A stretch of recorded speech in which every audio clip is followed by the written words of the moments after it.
I was artistic as a kid. I could draw, I could, you know, that kind of stuff, but I'd never picked an airbrush up in my life. Nothing. You know, my buddy, he had done it, not professionally at all, like, you know, just kind of messed around and did it in different things. And he was like, well, I can show you how to use an airbrush, and I can show you how to do this. And, you know, the first ones, like, were really simple. There wasn't a whole lot to them because I had no idea what I was doing, and I was all self-taught.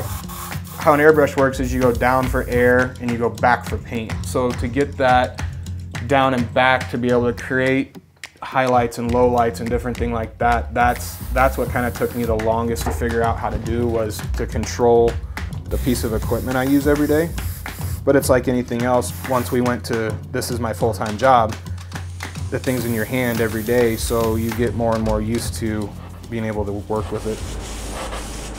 You know, my last name's Sparano. I wanted to say I was doing it like Sparano art or something like that. And I really didn't like that, but I really didn't know what to call it. And my daughter was probably 3 years old, and she was taking ice skating lessons. We would make her wear a helmet during ice skating lessons. And one day after lessons, the wife was taking her helmet off her, and she goes, man, you got helmet head. I was like, that's it. Helmet head, that's what we're gonna call this. It's funny how sometimes, like, stories like that where it's just a simple thing, like a comment was made, and here we're, you know, 8 years later, and that's what everybody knows me. I mean, I got buddies that call me Helmet Head. They don't even call me John, they call me Helmet Head. Border to border, coast to coast, I've done stuff for people in Maine, I've done stuff for people in Washington State, I've done stuff for people in Florida, I've done stuff for North Dakota, I've done one for down in Texas. I mean, kind of all over the place. I'll get a message or I'll get a phone call and like, hey, so-and-so told me about you and I've seen this, or my buddy's a beer league goalie and I got my goalie mask painted. You know, goalies talk, teams talk, you know, equipment managers talk.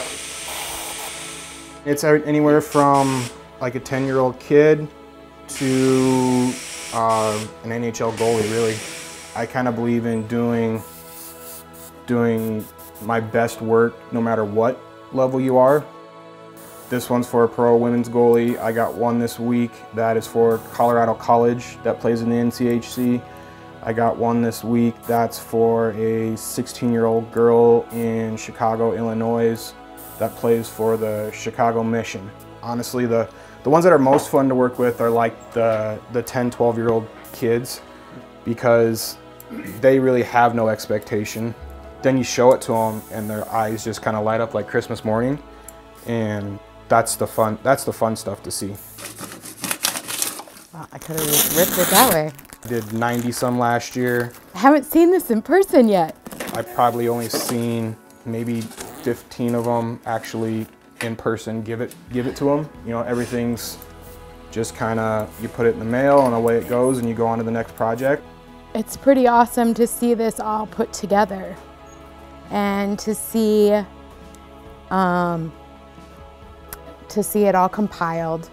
You know, you'll get a text message or, you know, a post on social media, you know, a thank you or whatever. And I am finding myself a little bit speechless again. You know, you don't really get to see that emotion of getting their custom painted mask. Wow.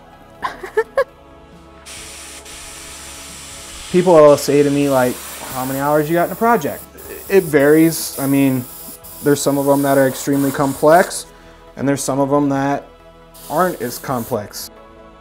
I tell people anywhere from 30 to 40 hours in a project. And when I say that, that's like computer work, that's disassembling, that's reassembling, that's, you know, the design stuff. I mean, that's basically everything is that 30 to 40 hours. The one thing I'd like to kind of say is I wouldn't be anywhere being able to do what I do without the support from my family, friends here in town. I mean, just the support from everybody around in my life to be able to do this is just absolutely amazing. And I mean, I wouldn't be where I'm at without that support. Well, John has done some racing helmets as well. He's worked with some of the dirt track regulars at Knoxville Raceway in Iowa. And he doesn't have a website, but you can go to his Facebook page. It's Helmet Head Design, and see all of the cool stuff that he is putting out right now. Thanks for watching Midco Sports Magazine. We will see you in 2023.